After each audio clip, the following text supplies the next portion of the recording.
Okay, so today's topic is going to be blowups. So,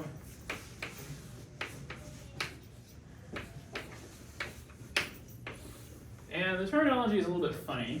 I guess whether you hyphenate or not, I mean, I guess this is often just written as one word. I've also seen it, various ways. But the terminology is a little funny because it, brings to mind, making something explode or inflating something, and it's kind of interesting because there's a comment in Eisenbud's Community of Algebra book. I think it's in the section where he's talking about the Rees algebra, which is the algebraic version of this, and he says that the German means to inflate, and the French means to explode. And you have the English, which is kind of ambiguous, which could be in the middle.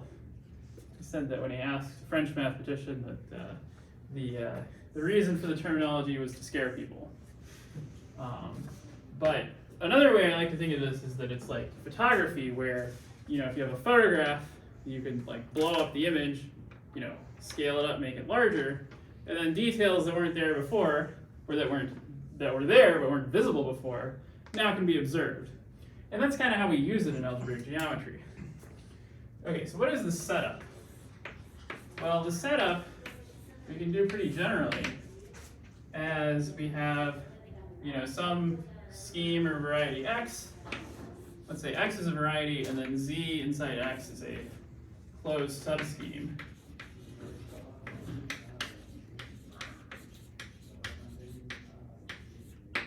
And I won't really touch on this today, but you really do want to be able to blow up at arbitrary subschemes and not just reduced loci.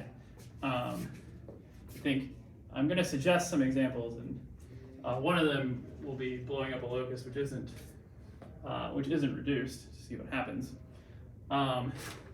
And what we do is we end up with a new scheme x called the blowup of x along z, and then there's going to be I guess that's supposed to be like a non-empty closed subscheme, but the idea here is I have a morphism which is birational and satisfies the following properties. So the idea behind doing this is that z is some arbitrary thing that's being a closed subscheme is just to say, well, it's defined by some equations inside x. So an open subscheme is defined by inverting elements, and a closed subscheme is defined by setting elements equal to 0, which is just, you have an equation, x equals y is like saying y minus x is 0. So it's equivalent to just setting some elements equal to 0.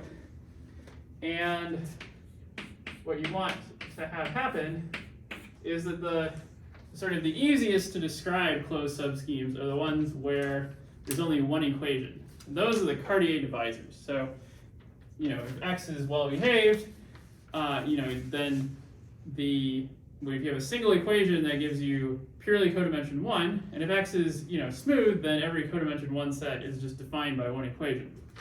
Now, here we have just an arbitrary z, which might be defined by a lot of equations, but we want its pre-image in the blowup to be defined by a single equation, or at least locally defined by a single equation, which is just to say it's a Cartier divisor.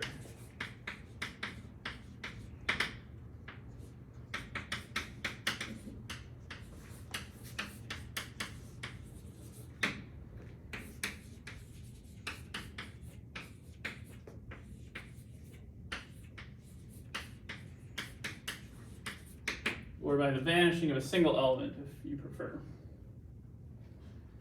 Okay, and then the second property, this is really like pretty close to the universal property of the blowup, which I'm not going to really touch on so much because, I can never remember exactly what it is because it's like kind of a funny statement, and so, but it's basically just that, that anything where the pre-image of your z is a Cartier divisor is going to have to factor through the blowup. Okay, and so then the second thing is, let's say that x and z are both smooth.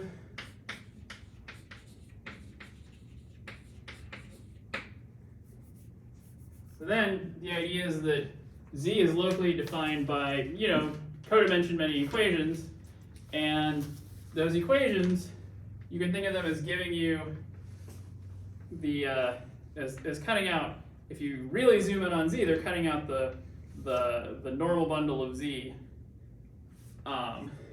And so what we're going to want is we're going to want that the pre-image in the blowup will be a copy of the projectivized normal bundle.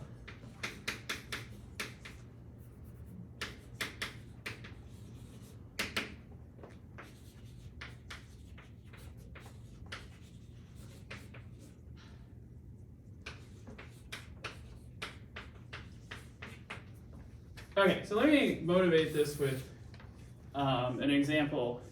And this, I kind of want to aim this at people who maybe don't have as much of an algebraic geometry background. The motivation is if you think about multivariable calculus, so calc 3, which is calculus in several variables. So calc 1 is like different limits, differentiation, and some integrals, and then calc 2 you do like power series and more integrals. And then in calc 3 it's finally time to do calculus in more than one variable. And some things change when you do more than one variable. So notably, if you want to compute limits, well, if I take the limit as x and y both approach 0 of a function, then depending on what the function is, it may be that this limit is well defined along certain paths, but that there's no consistent definition. So, often you'd see a function like, x over like the square root of x squared plus y squared, because that's gonna, it's gonna give you something like the cosine of the angle you're approaching from. Again, because we're in algebraic geometry, we don't want to get involved with all these transcendental trig functions. Let's just take y over x. And so here you can think of that as, you can think of it as the tangent of the angle you're approaching in from, or just the slope of the line. So if you approach along the line,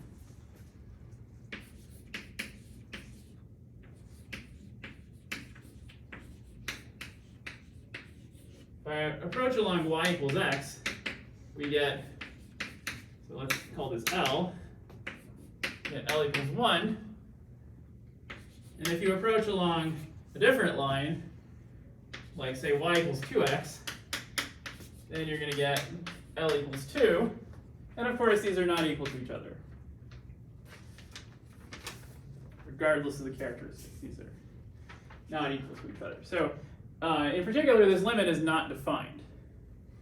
But what is true is that if you replace, is that you can think of this limit as happening in the plane. It's happening, maybe on A2, two-dimensional affine space.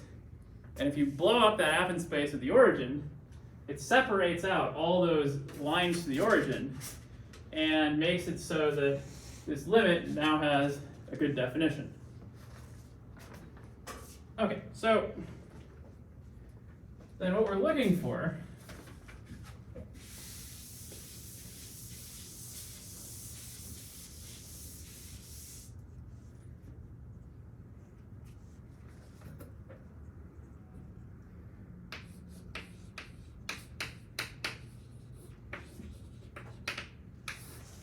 we're going to look for, and I guess we'll just call it x tilde for the blowup, going to A2, which is going to be like zooming in really close on that point, so that in a way that it separates out all those lines to the point. So we want, in particular, that y over x. So we can meaningfully think of this as a function on x because you can just take the pullback. And we want this to be a well-defined function now. So the idea is you can pull back y, you can pull back x, take their ratio, and then that's not going to be defined everywhere because it's going to have a pole where x is 0. But we want it to be defined at least somewhere on some points that are mapping to the origin, to 0, 0. So we want this to be as a well-defined local function for, again, maybe not all points, but for some points, mapping under pi, or under this map, let's call pi, to 0, 0. Okay, so first I'm going to tell you how to define this using algebra, and then we're going to look at the construction in a little more detail and work through it.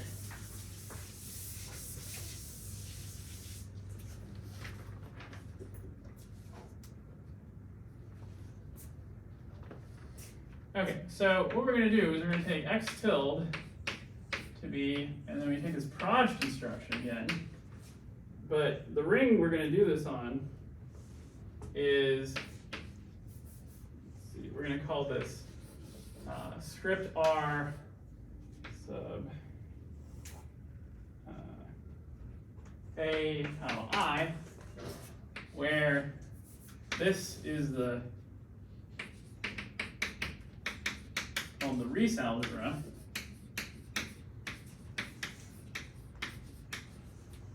and the idea is what you do is you start with A, and then you take copies of the ideal, of powers of the ideal, and just keep going up, and that gives you a graded ring. So you have r sub ai is equal to a direct sum I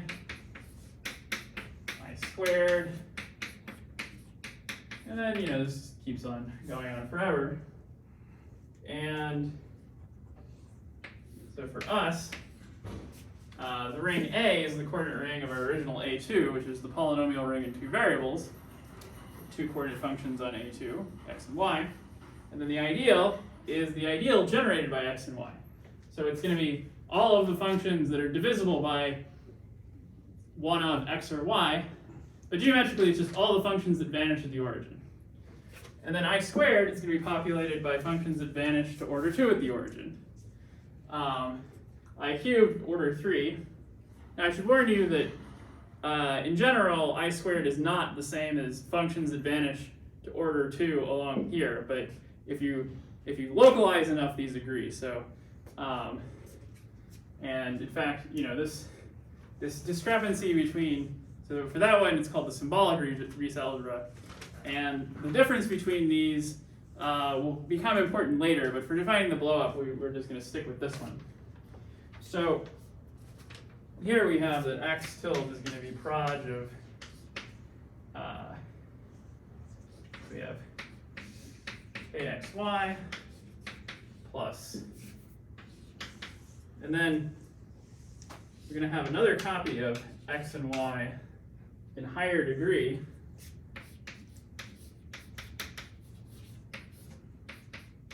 and then the next one we have x squared, xy, y squared. It's the second power of the ideal, etc. And so this looks a little weird because this x and y, I mean, that's already over here, but you should think of these as like a new x and y. And the way that's convenient for dealing with this, that I find kind of clarifies what's going on with the algebra, is to think of this as a subring of the polynomials in one variable.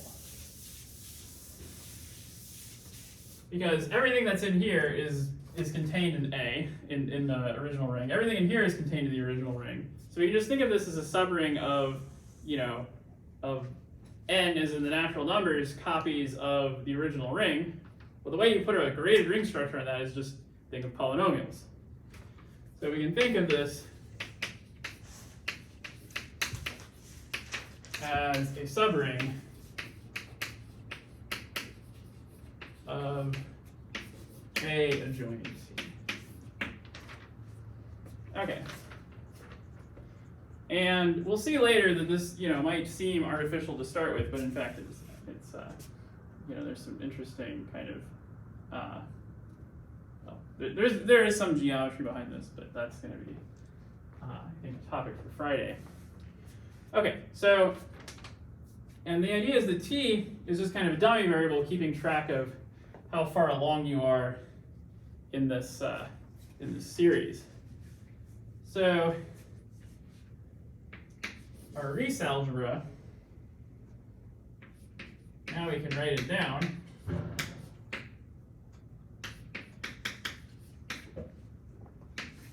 Well, the idea is that, well, I should think of this x and y as tx and ty, because I'm in degree 1. This is tx squared, t squared x squared, t squared xy, and t squared y squared. And then, you know, for the cubic terms, etc.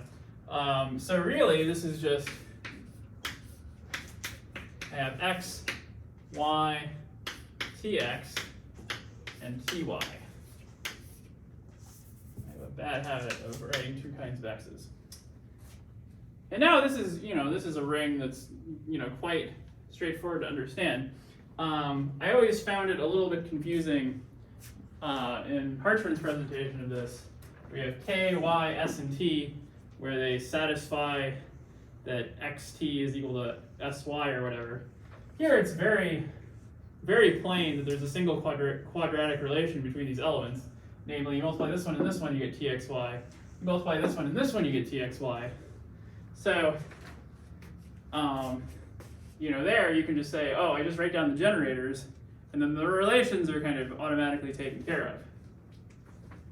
So I find that a little bit easier to keep track of myself. Okay, so the idea is we're now going to compute proj of this ring.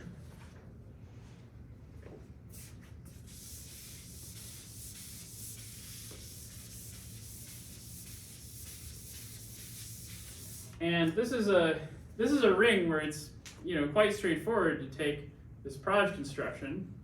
And the reason for that is that it's generated in degree 1 as an algebra over the degree 0 elements by just two elements, namely tx and ty. So already, I mean, to take proj, you need a finitely generated thing. So this Reese algebra is always finitely generated, which is not going to be true for the symbolic Reese algebra we talk about later. But the Reese algebra itself is finitely generated, which is a necessity for actually getting a nice finite type scheme out of the proj construction. So, you know, I didn't put that in as a requirement for my blowup, but, you know, I'm not going to really go messing around with non-Noetherian schemes very much in this class. Yeah, so here there's just two elements to invert, and that's about as simple as you can make it. The tx and the ty. So that gives us the two charts.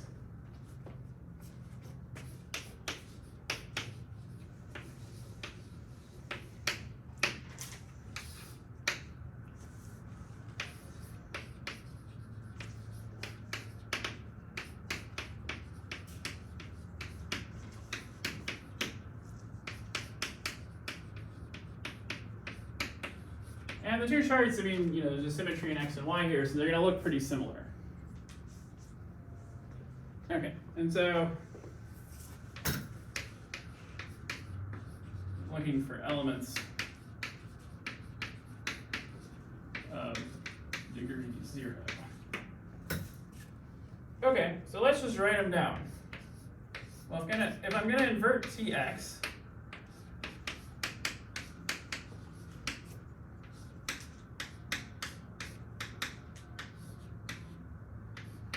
well, okay, so let's think about this. So I certainly get x and y, and now any higher degree element, I can make it into a degree 0 element by multiplying by however many copies of this tx inverse. And well, this tx just becomes a 1, so that's not, you know, we already had that. But this ty becomes a y over x, and that's great because that was the function, that was a function that we wanted to become well defined on some chart that contained points over the origin. And so it looks like our operation is going to be successful.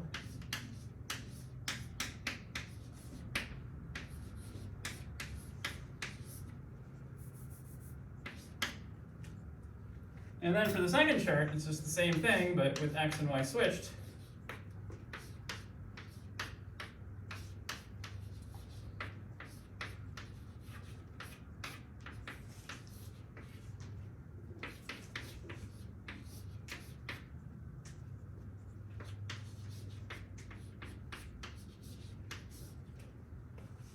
Okay, and so, these two charts, you glue them together by means of the fact that these two elements are inverse to each other.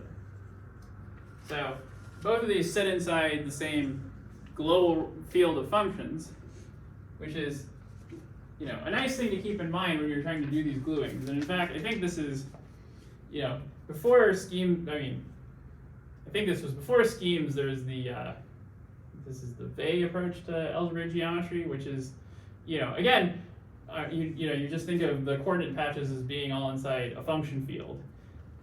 This is, I find it sometimes helpful to think about just to keep yourself grounded, especially when doing toric constructions, because there everything lives inside an ambient, the coordinate ring of an ambient torus.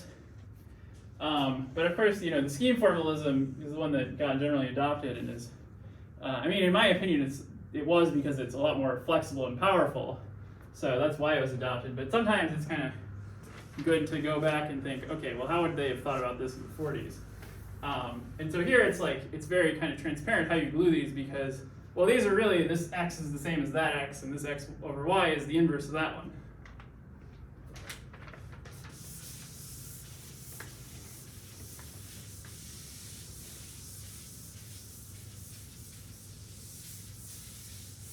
And of course, you have to have the picture, which I think I've drawn 3 times already in this class, but maybe drawing it quite a few times. So, and the idea is it's you can imagine if you have a spiral staircase that wraps around once, if you flatten it into the ground, you just have kind of a loop of stairs. And then there's the central pillar of the spiral staircase that gets squished down to a point. When you reverse that, that's the blowup, then it gets stretched out into a line. And what you can't see in this picture is that the bottom line and the top line should be identified because they're the same line through the origin.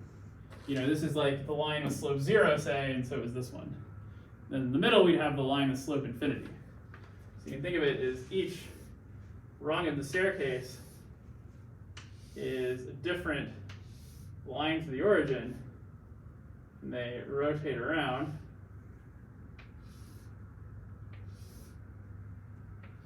Like that.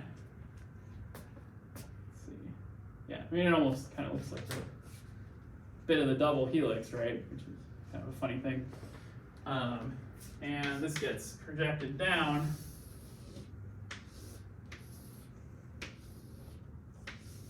to our A2, and this guy is our X tilde, and over the point, let's just call that P,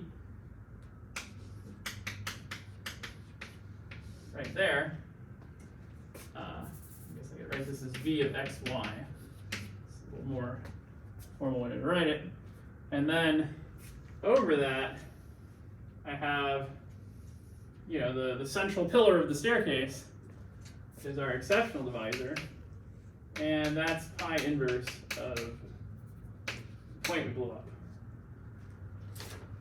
And so what's the idea there? Well, the idea there is that we're modding out by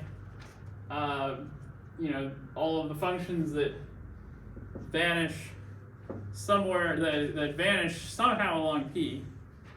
And so the way you compute what this E is that it's proj of the following ring, is that I just mod out by the next power of I.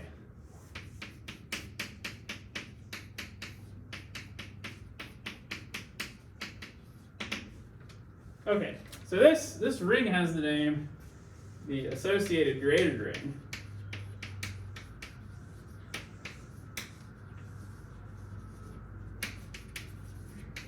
To the pair A and the ideal I.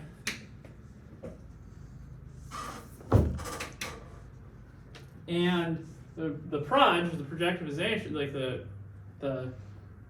proj construction, what it gives you is it's giving you kind of what happens when you zoom in on an infinitesimal neighborhood at that point, and then that infinitesimal neighborhood that's telling you all of the tangent directions in the ambient space that aren't parallel to the point, which is, none of them are parallel to the point.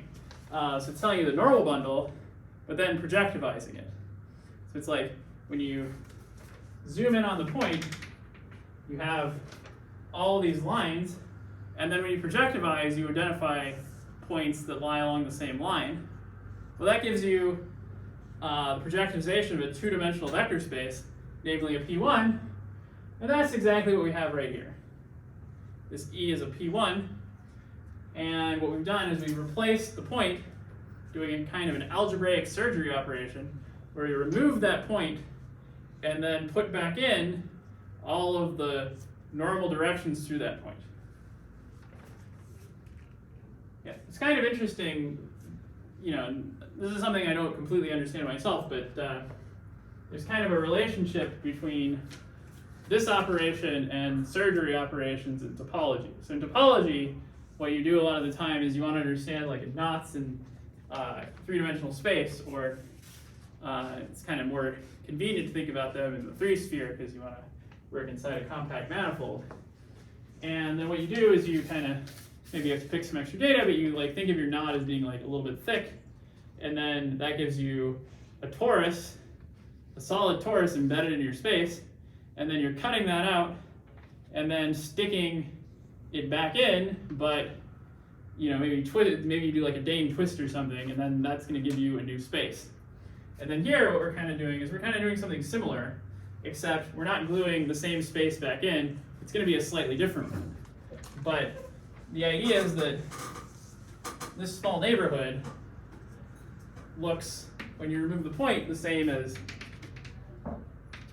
this small neighborhood. And this E is sort of engineered to fit in there because it's exactly identified with the space of all the directions through P. Okay.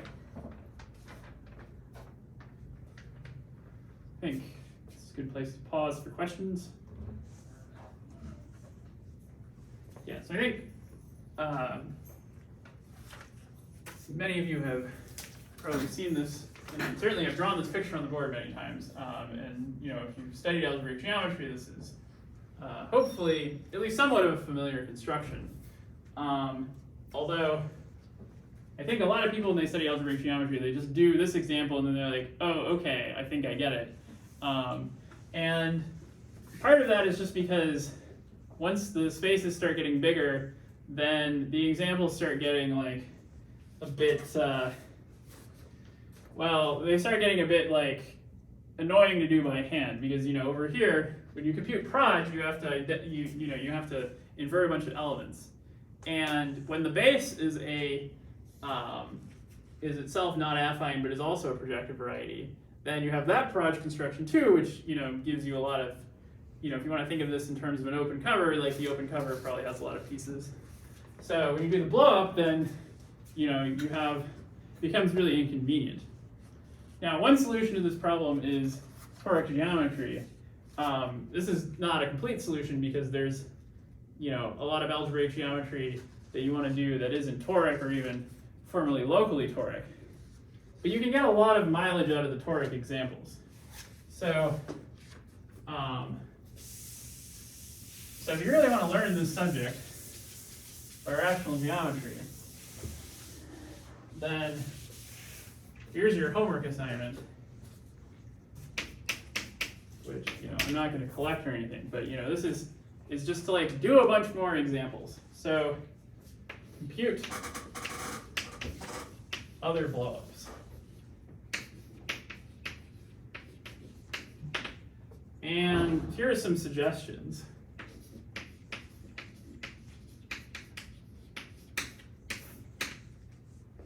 Okay, so you could so here's an example that's not, where you're blowing up a subscheme that's not reduced. is that you just take x comma y squared. You could also take x squared y squared, which I believe should give you the same thing as x squared xy because they're sort of co-final or something. I forget what the terminology is, but they kind of, their powers kind of nest inside each other. So this guy, there we go. You can also do, say, v of x, y, z inside v of xy minus z squared. So here, this is a singular variety. This is the affine quadrant cone. And you can see it's singular because at 0, 0, there's no linear terms. So there's going to be no like well-defined, like there's no good linear approximation to it, which is just saying, oh, well, I got something that's not smooth there. So you have a single singularity at the origin, and you can resolve that singularity by blowing up. So computing this blow up is nice. Likewise, with the same example, you could also take, now this guy, if I set x and z equal to 0 in A3, that's a line. And this is a line that's contained in this cone. So this is one of the, so here, if I draw the picture, this is like a cone. It is a cone. And then the line, and so I could ask you to blow up the origin, or I could ask you to blow up this line right here. And so the point is that if you try blowing up a Cartier divisor, then nothing happens. But this divisor is Cartier everywhere except at the cone point. And you can kind of see that because I took two elements to define it here. The quick way of seeing that is that if you take something that's not smooth and then you cut it with a single equation, then the resulting thing can't be smooth either. But here I have a smooth thing going through the singular point. So it can't be a Cartier divisor. In fact, it's a Weil divisor.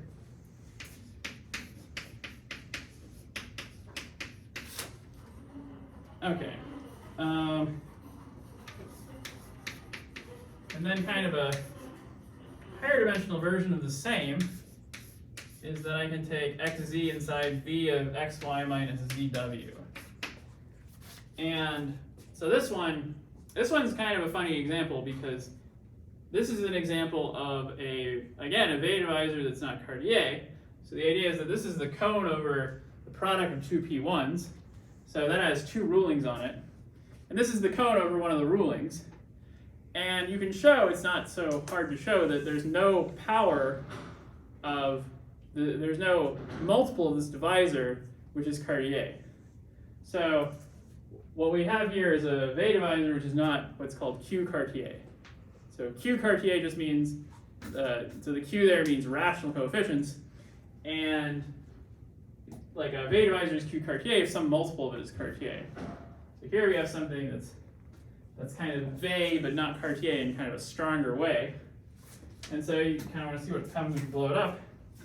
And then you could also do, a P1 inside a P3 and, a point inside a P3. Well, I think it's a little easier to do an A3, so.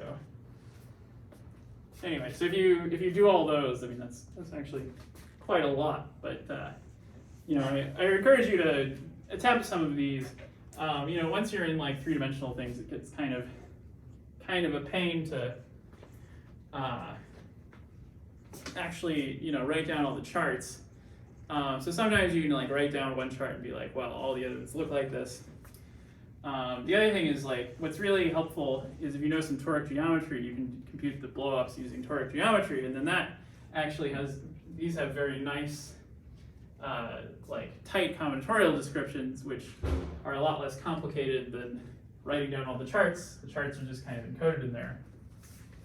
Okay, so those are some suggested problems if you want to really learn this subject, because you can only learn so much from watching somebody else talk about it. Okay, so back to this picture here.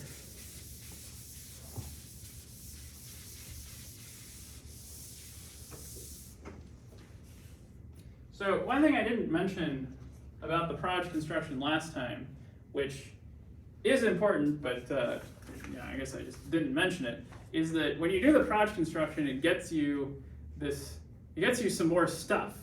It doesn't just get you a scheme, but it gets you a scheme with a line bundle on it. And the line bundle comes from the fact that you had this graded ring structure before. So let me just note that the proj construction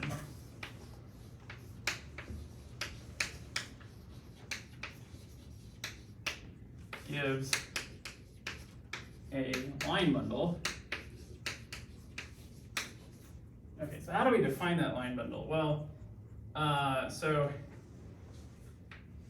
let's say we're writing down the proj construction and we're just saying u sub f is equal to spec of S subjoin f inverse with the 0 degree elements. So, this is how you do proj, is you just invert elements and then take the degree 0 guys, and then take the spectrum, and then, you know how to glue these together because they're all, if you localize both elements, it gives you a common intersection, and that's how you glue them.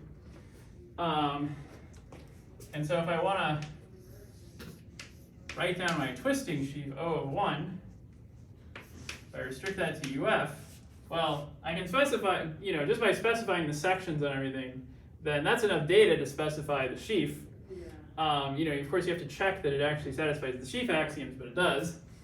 And then, well, all you have to do is just say, well, the sections here are just going to be, instead of the degree 0 elements, it gets the degree 1 elements.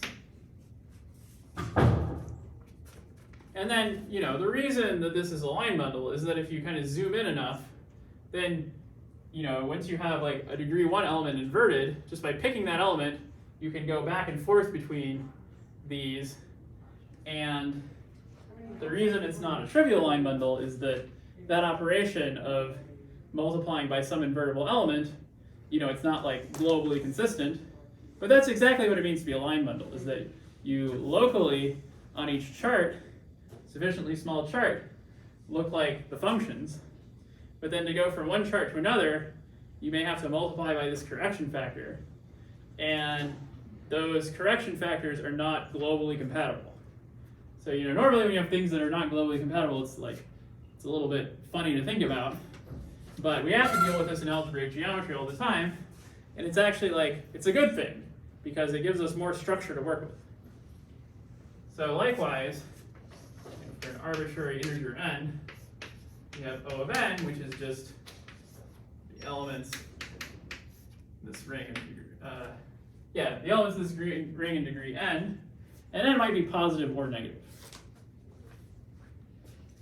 Okay, so for this picture here, this blow up, what did we have? Well, here we have that this guy here, x tilde, is equal to proj of a plus I squared plus etc. And so over here on the blow up,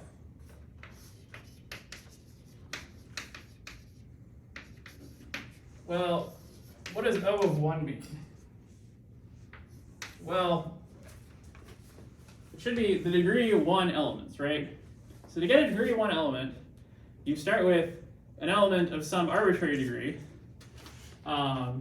and then you're going to invert some high degree thing and then bring it back down to degree 1. So, in particular, to get the high degree, you have to be vanishing a lot along the locus you blew up, and then you're going to divide by stuff that vanishes a little less. So no matter what you are, you're always going to end up with something that vanished at least to order 1 along your point or your locus z. So this O of 1, the local sections, is just going to be elements vanishing along E. And then you can just call this O of minus E. Because you remember you put a negative in here, so this is elements with zeros along E, means it's part of O of minus E. If it were poles, then it would be O of E. Okay, so that means that O of 1 for this construction is just the ideal sheaf of the exceptional divisor. And that is a line bundle because the whole point of this was to turn the preimage into a divisor. Okay, so everything's kind of fitting together nicely. And the thing that's really kind of surprising about this, but it kind of took me a while to wrap my head around, and I found confusing for quite a while, was the fact that this is ample over the base, even though there's like a minus sign in it. And that this is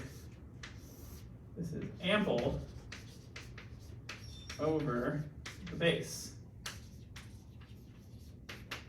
So in particular, this O of minus E is positive on the exceptional divisor. So when you restrict it to the exceptional divisor, you get something ample. Kind of surprising. But you can kind of flip that around and say that it's inverse in the Picard group, that it's negative, which is O of E, then that has negative, that restricts negatively to E. So what this is saying is that E itself is a divisor with negative self-intersection. In fact, its self-intersection is -1.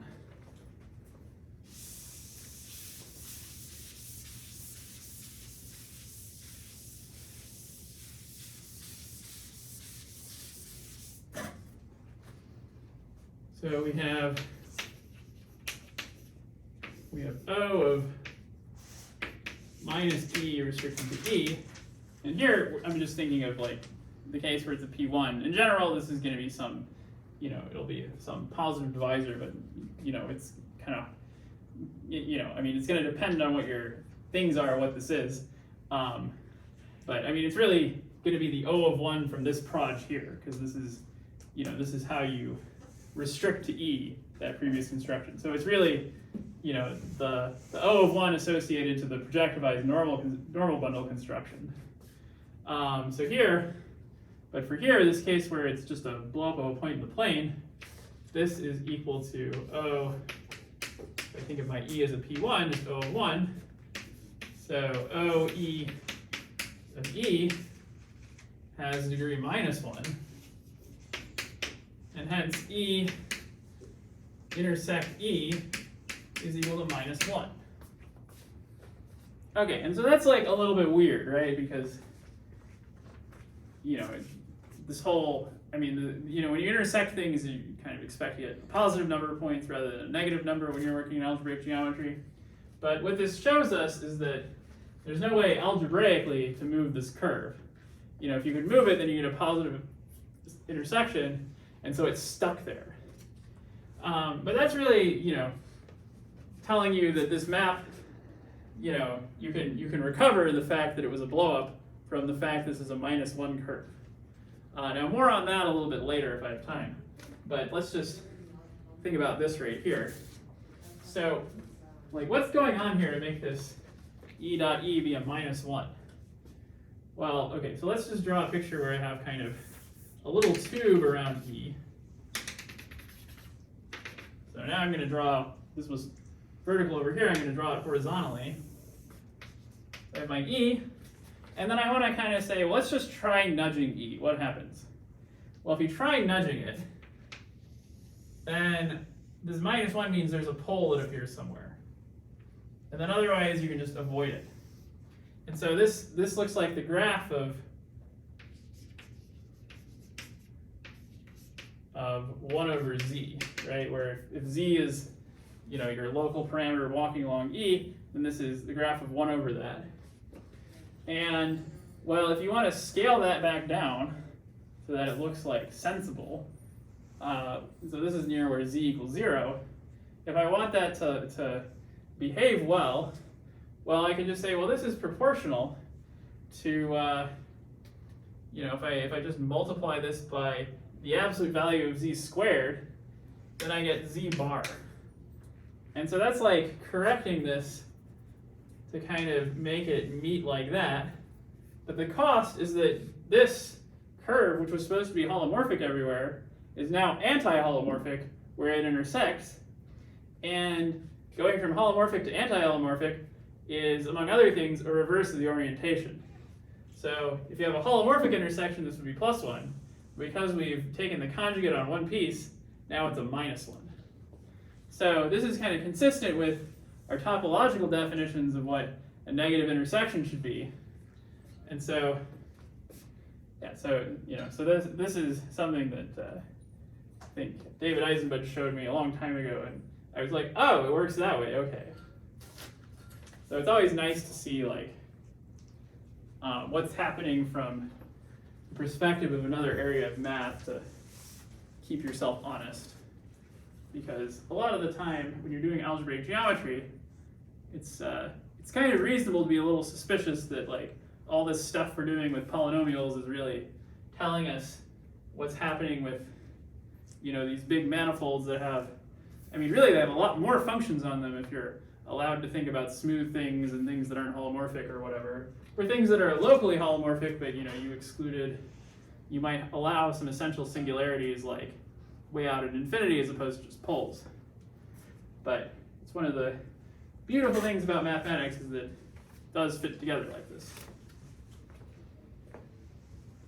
Okay, so I have like 4 minutes left. Should I go over the next thing? Well, let me just state the theorem that kind of goes with this. And I won't really have time to say how to prove it. I mean, it's not really so easy a theorem that I can just prove it, but I was going to give kind of a sketch of what's going on. And that's Castelnuovo's contractibility theorem.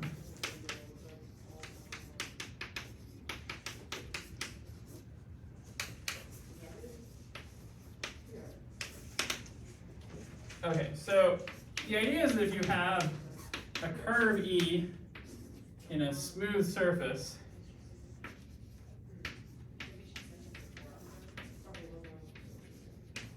and I mean this doesn't have to be like projective, but you might as well assume it's projective because that kind of makes with surfaces that's not really too big of an ask, and it's I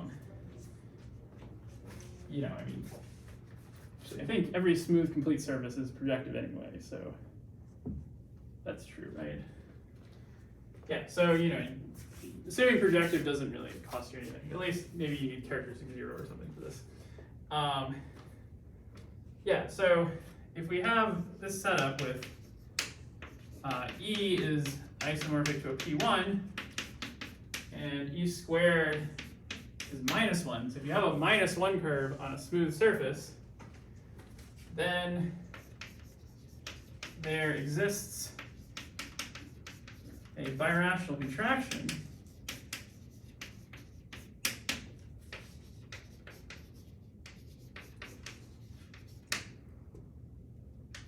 S to S prime contracting only E.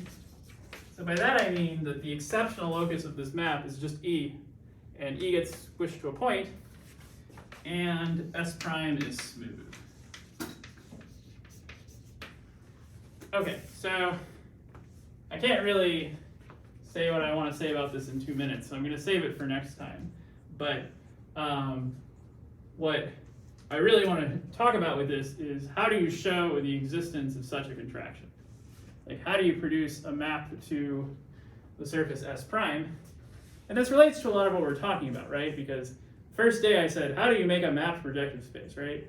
And that's what we're going to do here, is we're going to define some divisor on S that's cooked up so that it'll contract E, and then we'll show that it doesn't have any base points, so that you actually get a nice semi-ample divisor, which gives you a well-defined morphism to projective space, and its image is going to be S prime.